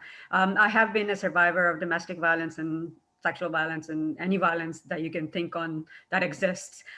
So I really found that to be critical. Maybe that was a chosen path from, you know, from above as kind of my calling, because I did find a lot of gaps that are provided even in shelters. And even I went through shelters myself, and I'm being very open because we need to create spaces that are safe for people to open up and have the courage to speak up, so that inspires them to make or even call to action and action to take steps towards, you know, creating solutions that really are meaningful in ways that really empower people and communities that have been marginalized and are vulnerable, like especially women and girls. And we're talking about, you know, survivors of violence and gender-based violence and so forth. I think there's, I think when we were talking about like having curriculum, as I'm an educator myself as well, we need to really tackle this like on every front, you know, like I think like from a human rights perspective, from violence, from hate, anti-hate, you know, like justice, peace, and every aspect, you know, from political end. I know like sometimes I just find like, oh my God, I'm like, you know, kind of standing and fighting from every front, and, you know, but that it has to be, because it touches all aspects, all the things that we were just talking about, starting from education, even health, equity, justice, peace, you know, like how do we create peaceful communities, even just like how I think it was, that you mentioned, like, yeah, like, and I think not only like it's gender-based violence that is only geared towards like men doing violence, it's also women too. I mean, like we talk about bullying. I mean, you know, I must say that I have been not only, you know, like in my own experience, I have seen violence, not just from men. We talk about patriarchy. Yes, absolutely. It is true. It's a fact. And colonialism, it is a fact. It's, you know, but also women, you know, like if you see, but from a cultural perspective, you know, we have women, like, you know, who endorse these behaviors, who endorse, like, you know, mother-in-laws, like, you know, we were talking about that, you know, it's a big struggle. And even sometimes your own parents, as a mom, you know, or your sister, they'll be like, no, quiet down, you know, like just take it, you know, like this is acceptable, like, you know, it's a norm, and you silence, you know, the very thing that you're not supposed to be doing that. So, and even like when we talk about bullying and a lot of those things, I mean, like, you know, we have movies like Mean Girls, and they exist, and it's surreal, you know. So when we're talking about violence, you know, one party against, you know, other just based on gender, yes, absolutely. But there's women and girls who are, you know, so I think like we need to have like a lot of education, or even workplaces. We see so much sexism in our communities, you name it. you know, we really need to address these in very meaningful ways, and we need to take action. And, you know, whether interfaith businesses, doesn't matter, like community or organizations, we really need to come together and really work on this. And I have been championing this because I know how critical it is and what an impact it can have, and it does have on our community and people's lives and the trauma. And we need to create solutions. You know, I think it's something like trauma-informed, culturally sensitive, and we have so much hate that's going on that is just kind of coming out on the surface now, but it has been there. So we really need to address a lot of these things, like, you know, talking about Islamophobia and just so much racism. Like Indigenous communities have, you know, like one group thinks that they're better, like, you know, the superior than the others, and how that manifests itself into domestic violence, to violence and family violence, and in so many shapes and forms. You know, we really need to work on those, not just through counseling, but real action and leadership. And I'm here, so anybody who wants to partner with me and CCMW, we're here. Thank you. Thank you so much, Sansa, for being vulnerable and sharing that with us. That's a very, very powerful message. Does anyone want some last words before we go to Guy? I have a question for Jeff, actually. And what I haven't heard very much about yet today is the role of alcohol and drugs in the violence that we see in families.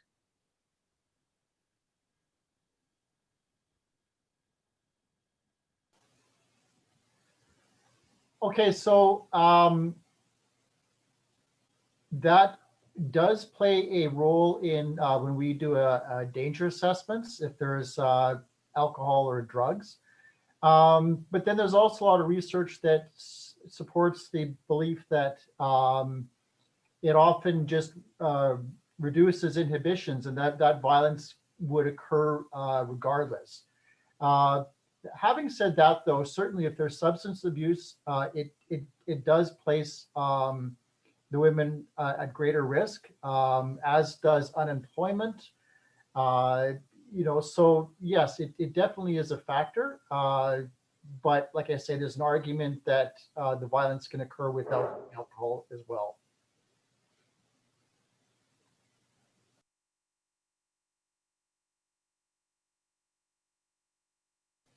Does that answer the question?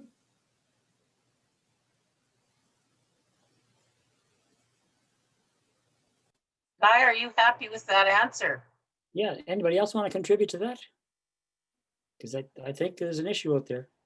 I'd like to add one more thing in regards to substance abuse. I think we really need to get to the root cause of why people go on substance abuse, is to numb the pain, right? It's the trauma that they're really trying to do that. And then I think with that, because of they have been abused, right? Like, you know, I think like we really need to get to the bottom of the root cause of why this is happening. And I think a lot of times, like, you know, let's say, for example, Indigenous communities or any community that has been, you know, systematically like, you know, have been marginalized, you know, the deep, you know, so we have to get to the deep cause, and how do we actually then elevate these people, right? So because they have been abused. I'm really actually doing work in regards to mental health and disability management too. And in regards to that, I think like, you know, we could avoid a lot of these things, you know, when like, for example, like DID, dissociative identity, like again, giving them back their identity. And I think a lot of those things kind of factor from there too.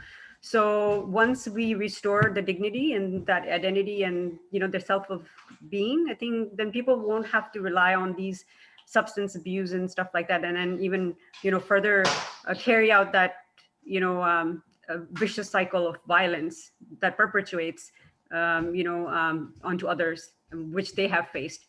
You know, I've seen that so many times, you know, through research and as well as providing services to the clients, is that we could have avoided even like the medications that people go on, psychiatric medications, you know, they don't need to be on this if we could have really tried resolving this from the beginning. You know, a lot of the people who go through this trauma is because of how they were treated so badly. So I think like if we really start getting to the root cause of these things, we won't really see a lot of these substance abuse and violence things. I want to echo that and just say, like, one of my favorite therapists and thinkers on this front is Gabor Mate. who I was lucky enough to hear when I was doing my master's work in Vancouver. And he talks about trauma as the gateway drug. And that really, like, it's this internal emptiness that we have that's a result of trauma that really informs a number of issues, including addictions, including domestic violence, including eating disorders, including like all of these things. They come back to narratives around trauma. And it's one of the reasons why in counseling modalities right now, particularly counseling modalities that I come from that are intentionally anti-oppressive and work in communities of color, trauma-informed lenses take priority over everything. Like that is, the work is trauma work always. And I have never met a client who didn't have trauma. Like it literally has never happened. And I imagine never will, because that's why we struggle. So absolutely, I think that's 100% the right thing to focus on, is that is the root cause. And then then it gets complicated when you try and figure out what the root causes of the trauma itself are, right? Then that's where we get into systems. And that's where we start looking at like all of these broad structures that we live in and how those inform the way in which we can live whole and healthy lives. And on that, thank you very much for your attendance. And we've asked another committee member, Jagjit, to sum up our proceedings for today. And please stick around afterwards and just talk with each other if you wish. This particular Zoom event will be open for another 15 minutes. Jagjit. Thank you. And thank you to all of the faith leaders and the speakers for taking time and effort to enlighten us. I also want to thank them for being there when women and girls come to them for guidance and direction. The counsel and the advice you offer the women and the girls who come to you is invaluable. Unfortunately, family violence happens in every culture and in every religion. It knows no boundaries.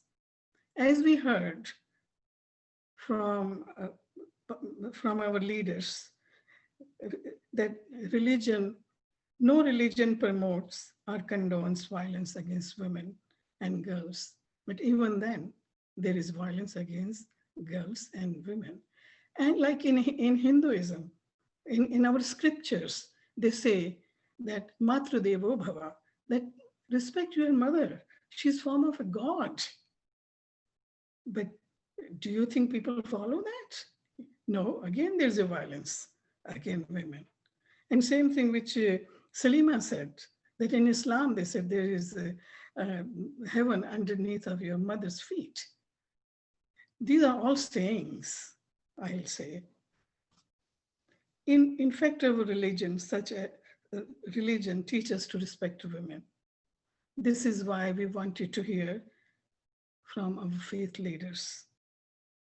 At the end of the day, violence against women violates their human rights. Our goal is to stop gender-based violence against women and girls. We need to raise awareness about gender-based violence against women and girls. And we need to engage more men and boys so we'll try to reduce it. We need to educate people about it, and we need outreach. We may not be able to eradicate this violence altogether, but it's my hope that we can reduce it and move towards the goal of zero violence. Thank you, and it was a very good symposium. I hope you all agree with me, and let's have a big applause for the speakers. Thank you very much, Jagjit, and that concludes our session for today. But remember, we've got the Edmonton Interfaith Center is a center of all kinds of social action. This is only one of them, and it's a very important one. But if you're interested in this kind of work with other faith groups and building harmony and respect with one another, regardless of our values and beliefs, please join us at the Edmonton Interfaith Center, and you can get information on membership and all kinds of other good things on our website, which is, I posted it in my comments there. So, but again, stick around. I hope you all had a good time. Unmute and talk to one another or go home.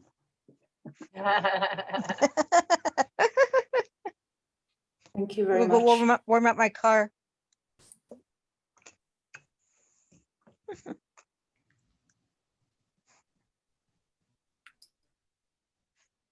Thank you all very much. It was lovely to meet you all. I have to head to my next meeting and I look forward to connecting with most of you at some point later on in our journey. So best to all of you. Stay safe, wear a mask.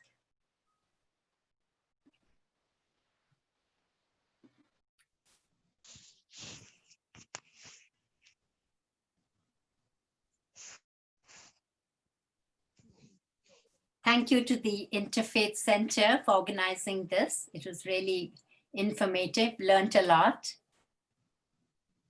Thank you so much. Thank you, Papaya, for saying that as well, and Jody as well, and everyone. I want to also thank you. Thank you to Nasreen, who actually brought me here, and which is wonderful. And I want to thank everyone, and I actually want to join in, just like how Guy was mentioning that regardless of what our background is, you know, when we truly believe in diversity and inclusion, I'm a very big believer on that in a very meaningful way. When we really stand for truth, justice, and peace, and nonviolence in the most meaningful ways, then we come together, right? Regardless of what our values, you know, what our faiths or anything is that. But as long as we stand for humanity and for everything, I think that's what matters. So yes, I'm open to leading with you all and championing on these values that I really stand very strongly on. So please, you know, I don't know, how do I connect and provide that? I'm putting myself out here. And that's what I can do. Thank you, Nasreen. Sorry, Naseem. Yeah, I'll get you the information, or Netta. We'll do something. I'll get the information on the WhatsApp for you on the president's site. Yeah. Naseem is a great leader. You know, for her to welcome me to this space, that speaks volumes. It's, you know, Salima, we have, you know, great scholars like Salima with us too. So Salima and Shanza, we're not going to leave you alone. I'm sure Guy will ask you again. Come on, join the board. Thank you, Naseem. Thank you so much. Thank you. It's so good to be with all of you. I feel like a real community here of people who think alike and who love alike, love one another. Thank you for that. And Guy, thank you for championing this event. You know, you really work very hard to look into it and think about it, and you believe in what you do. And this was the proof in the pudding. Okay, thank you for your leadership, Guy. Thank you very much. We have all the respect. And the center is really supportive of this kind of activity. Yes. It's been a pleasure. It was beautiful. I truly enjoyed all your beautiful ideas and, you know, experiences. Really enjoyed that, and hope we all, you know, in the same path, working towards justice, unity, and peace thereof. And I like to say just one sentence from the Baha'i writing that says, the laws of God are not imposition of will or of power or pleasure, but the resolutions of truth, reason, and justice. All men are equal before the law, which must reign absolutely. Thank you. Thank you. So my man is home now. Now I have to make him a cup of tea, okay? Yes, thank you. So goodbye to all, and stay safe. Thank you. Will ask your leave. Thanks, everyone. Thank you. Thank you, everyone. Everyone. Bye-bye. Stay safe. All stay safe and happy, and hope we get out of this pandemic soon. We all can, you know, meet face to face. Yes. Inshallah. Inshallah. Inshallah. Inshallah. Shalom. Salam. Shalom. Peace be upon all. Yes. Everyone. Thank Be you. safe. Wear mask. Yes. We all pray. We do our best, and pray. God is with all of us. God would protect all of us. Yes, He's the loving Father. You have it. I used to wear that mask 25 years as a dentist, you know. Every day I had mask, gloves, and gun, everything. And I was extremely clean. They were saying to me, oh, you have OD. And I said, no, I'm protecting everybody. Now people tell me, oh, now we know, Sima, why you were so careful. Anyway, hope our God protects everyone. We all we have to do, so we will protect it. It's not only by words. Yes, and I think another thing is that, you know, self-compassion, as much Yes. as, you know, self-love and self-care is again, like, you know, when we talk about responsibility, that is Yes. part of that, right? Exactly. And also, as much as we love ourselves, you know, then we can shine that through the light to others. Exactly. And not to, you know, turn our backs on anyone and not let That's true. anyone behind. course. So I think that's something that we really, truly want to do Yes. is